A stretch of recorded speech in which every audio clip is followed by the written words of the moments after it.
بسم اللہ الرحمن الرحیم۔ اگر دنیا کی تاریخ کا مطالعہ کیا جائے تو منگولوں سے زیادہ ظالم اور خون ریز کوئی اور قوم نہیں گزری ہوگی۔ یہ منگول ہی تھے جنہوں نے عباسی سلطنت کو تباہ کیا اور مسلمانوں کے زوال کا سبب بنے۔ منگول ایسی قوم تھی کہ جسے انسان کہنا انسانیت کی ہی توہین ہوگی، کیونکہ یہ تو جانوروں سے بھی بدتر اور درندے تھے۔ یہ انسانوں کے خون کے پیاسے تھے۔ یہ قوم کسی مہذب معاشرے کے قانون اور اقتدار کو نہیں مانتی تھی۔ چنگیز خان کہا کرتا تھا، مجھے سب سے زیادہ خوشی اس وقت ہوتی ہے جب میں کسی دشمن کو تباہ و برباد کر کے اس کے وارثوں کی آنکھوں میں آنسو دیکھتا ہوں، ان کے مال و دولت اپنے قبضے میں لے لیتا ہوں، اپنے دشمن کی اولاد بیوی بچوں کو اپنا غلام بنا لیتا ہوں۔ منگولوں نے بخارا جیسے بارونق شہر کی اینٹ سے اینٹ بجا دی۔ منگولوں نے سمرقند میں 10 لاکھ افراد کو قتل کر کے ان کے عالیشان محلات اور ان کے باغات کو تباہ کیا، جبکہ خوارزم شہر میں 12 لاکھ افراد کو قتل کر ڈالا۔ بامیان شہر کو انہوں نے صفحہ ہستی سے ہی ختم کر ڈالا تھا، کیونکہ وہاں ایک منگول شہزادہ قتل ہو گیا تھا۔ منگول شہزادے کے قتل ہوتے ہی سپاہیوں کو حکم ہوا کہ اس شہر میں جو عورتیں حاملہ ہیں ان کے بھی پیٹ پھاڑ کر پیدا ہونے والے بچوں کو قتل کیا جائے۔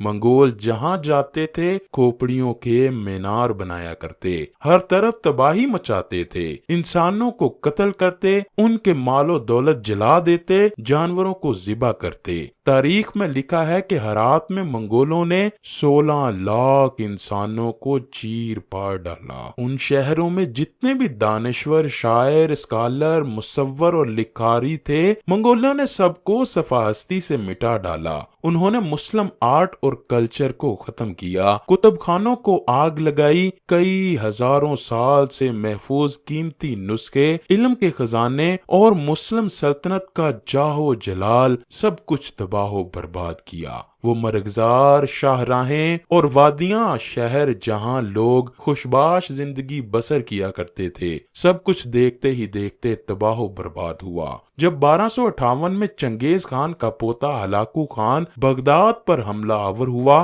اس وقت بغداد مسلم شان و شوکت کا مرکز تھا۔ مورخین کا کہنا ہے کہ 34 دن کے اندر 18 لاکھ انسانوں کو قتل کروایا گیا۔ بغداد کی گلیوں میں ہر طرف خون ہی خون نظر آتا تھا، جہاں بھی نظر جاتی ہر طرف لاشوں کے ڈھیر تھے۔ موتسم باللہ جو اس وقت سلطنت کا حکمران تھا، اس کو منگولوں نے گھوڑوں کے آگے دوڑا دوڑا کر مارا۔ مورخین لکھتے ہیں کہ بغداد کی تباہی فقط صرف اس شہر کی تباہی نہ تھی، بلکہ اس تباہی نے لوگوں کے دلوں میں بہت زیادہ خوف اور ڈر پیدا کیا۔ لوگ نفسیاتی مریض ہو گئے۔ خلیفہ کو مسلم امہ کا روحانی سربراہ تصور کیا جاتا تھا۔ بدترین دور میں بھی خلیفہ کو اتحاد کی علامت مانا جاتا تھا۔ بغداد اس وقت دور خلافت کا مرکز مانا جاتا تھا۔ منگولوں نے اس وقت بغداد کی ہر چیز کو تباہ و برباد کر کے رکھ دیا۔ بغداد میں جو بھی کتابیں، نسخے، عظیم خزانے اور کئی 100 برس سے تیار کردہ نسخوں کو مٹی میں ملا دیا۔ بغداد میں موجود مساجد، ہسپتال، محلات، لائبریریاں، سب کچھ منگولوں نے جلا کے رکھ دیں۔ ہر طرف تباہی اور لاشوں کے ڈھیر تھے۔ حضرت شیخ سعدی نے اس وقت شیراز میں بیٹھ کر بغداد کا نوحہ لکھا، جس کو آج بھی فارسی شاعری میں بہت ہی مقبولیت حاصل ہے۔ ایرانی اور عرب جنہوں نے دنیا کو اعلیٰ پائے کے علم و علوم سے نوازا، وہ سقوط بغداد کے بعد پھر کبھی اکٹھے نہ ہوئے۔ عربی جو کئی سالوں سے ایران میں مذہبی سائنس اور فلسفے کی زبان تھی، تمام حکماء اور سائنسدان اسی زبان میں تحقیق کرتے تھے۔ جب منگولوں نے بغداد کو تباہ کیا تو اس کے ساتھ ہی ان کی زبان کا بھی نام و نشان مٹا دیا۔ اس کے علاوہ سائنس اور فلسفے پر عربوں کی بالادستی کا عہد بھی تمام ہوا۔ بغداد شہر کی ایک ایسی شاندار سلطنت جہاں علم و حکمت کے چشمے پھوٹتے تھے، جہاں سائنس کی تحقیق، ادب و فن کے شاہکار جہاں تحقیق کیے جاتے تھے، وہیں ایک قوم جو تاتاریوں کے نام سے جانی جاتی ہے۔ تاتاری قوم نے عباسی عباسی خلافت کو تباہ و برباد کیا، وہ خود بھی اس سلطنت پر زیادہ دیر تک اپنا سکہ نہ جما سکی۔ منگول یعنی تاتاری قوم صفحہ ہستی سے ایسے ختم ہوئی کہ جیسے اس کے نام لینے والا کوئی رہا نہ ہو۔ جب منگولوں نے بغداد کو تباہ کیا تو کسی کی سوچ و گمان میں نہ تھا کہ مسلمانوں کو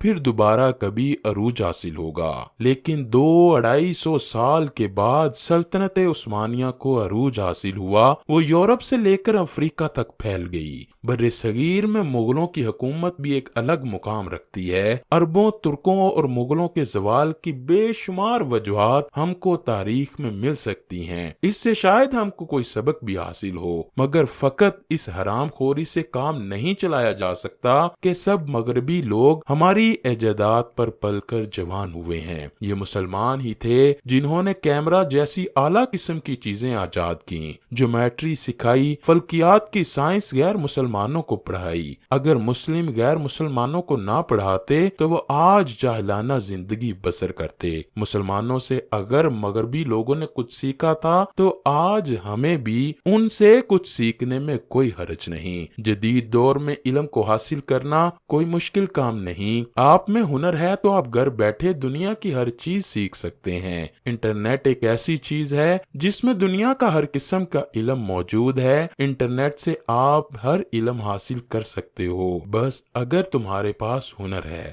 آج مسلمان دنیا سے کئی 100 سال پیچھے ہیں۔ اس کی اصل وجہ یہی ہے کہ مسلمانوں نے تحقیق کرنا اور علم حاصل کرنے میں دلچسپی لینا بند کر دیا ہے۔ بظاہر یہ کہ مسلم ممالک میں اعلیٰ سے اعلیٰ ادارے ہیں جس میں اچھے سے اچھے استاد موجود ہیں، اچھے اداروں میں تحقیق اور ریسرچ ہو رہی ہے، لیکن یہ سب ہونے کے باوجود بھی ہم مغربی ممالک سے بہت پیچھے ہیں۔ ہم مغربی ممالک کا مقابلہ نہیں کر سکتے۔ اکیلی اسٹینفورڈ یونیورسٹی کے نوبل انعام یافتہ لوگوں کی تعداد پوری مسلم امہ کے نوبل انعام یافتہ افراد سے زیادہ ہے۔ تحقیق اور تنقیدی شعور کو پروان چڑھانے کی آزادی ہی واحد طریقہ ہے جو مسلم دنیا کو اس زوال سے نکال سکتا ہے۔